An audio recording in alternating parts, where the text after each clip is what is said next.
तो चलिए इसमें गहराई से उतरते हैं। आज हम इतिहास के एक ऐसे अहम वाक़ये पर रोशनी डालने वाले हैं जो सदियों से इंसानियत को रास्ता दिखाता आया है।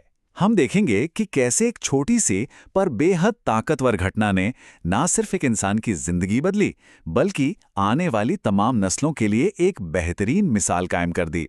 ये कहानी वाकई दिल छू लेने वाली है।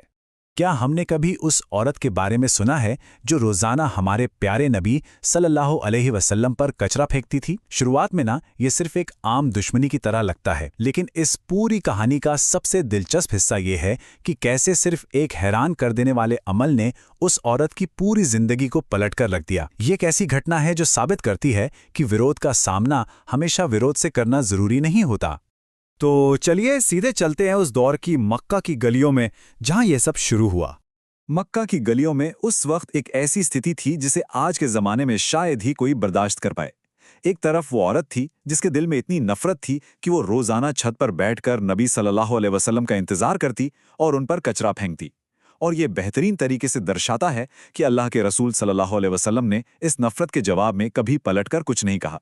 वो बस मुस्कुराते और बिल्कुल शांति से अपना रास्ता तय करते। दोनों के रवैये में ये जो ज़मीन आसमान का अंतर है वो अपने आप में बेहद प्रभावशाली है। अब इस स्थिति को पूरी तरह समझने के लिए हमें इस लफ्ज़ अखलाक को जानना होगा। अखलाक का मतलब सिर्फ मीठे बोल बोलना नहीं है।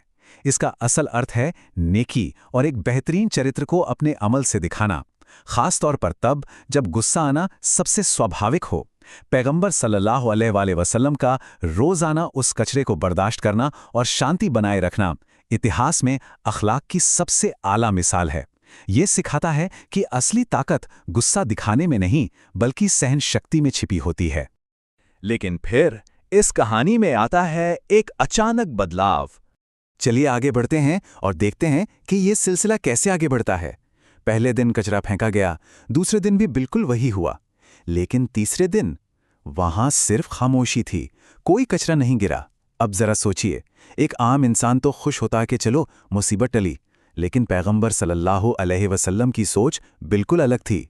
ये अचानक आई खामोशी उनके लिए फिक्र का कारण बन गई कि आखिर वो औरत ठीक तो है, कहीं उसे कुछ हो तो नहीं गया।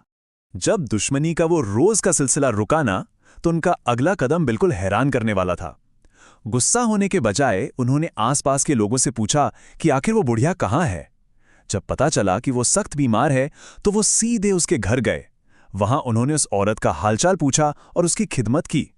उन्होंने उसकी गैर मौजूदगी पर कोई खुशियां नहीं मनाई, बल्कि बेमिसाल हमदर्दी का मुजाहरा किया, क्योंकि सच्चा चरित्र वही है जो दुश्मन की तकलीफ पर भी तरस खाए। और यही इस पूरी घटना का सबसे अहम बिंदु है।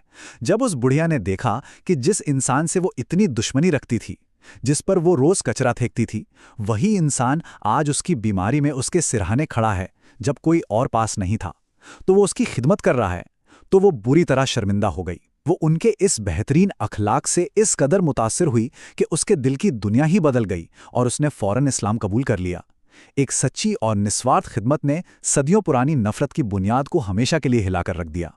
और यहां से निकलकर आती है एक ऐसी सीख जो आज भी उतनी ही जरूरी है, नफरत का जवाब मोहब्बत से। तो सबसे अहम बात यह है कि इस पूरे वाक़े का मूल सबक यही है, नफरत का जवाब कभी नफरत नहीं होता, बल्कि मोहब्बत और अच्छे अखलाक से देना चाहिए।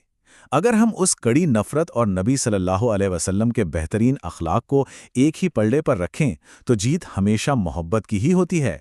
हमारे नबी सल्लल्लाहु अलैहि वसल्लम की ज़िंदगी हर दौर के लिए एक ऐसी रोशनी है जो सबसे बड़ा सबक देती है। दुश्मनी का असल खात्मा तभी मुमकिन है जब हम उसके बीज को अच्छाई, सब्र और हमदर्दी के पानी से हमेशा के लिए धो दें। एक आखिरी सवाल है जिस पर गहराई से विचार करना हम सबके लिए बहुत ज़रूरी है। ज़रा सोचिए, दुनिया कैसे बदल जाएगी अगर इंसान हमेशा गुस्से का जवाब सब्र और हमदर्दी से दें। आज के समाज में कितने झगड़े, कितने मसले हमेशा के लिए ख़त्म हो सकते हैं अगर हम सब इस ऐतिहासिक सबक को अपनी ज़िंदगी का अटूट हिस्सा बना लें।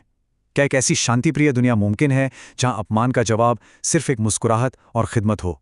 इस कहानी से हमें यही पता चलता है कि एक सकारात्मक बदलाव की शुरुआत हमारे अपने अमली नमूने और अच्छे अखलाक से ही होती है। इस विचार के साथ हम इस विश्लेषण को यहीं विराम देते हैं।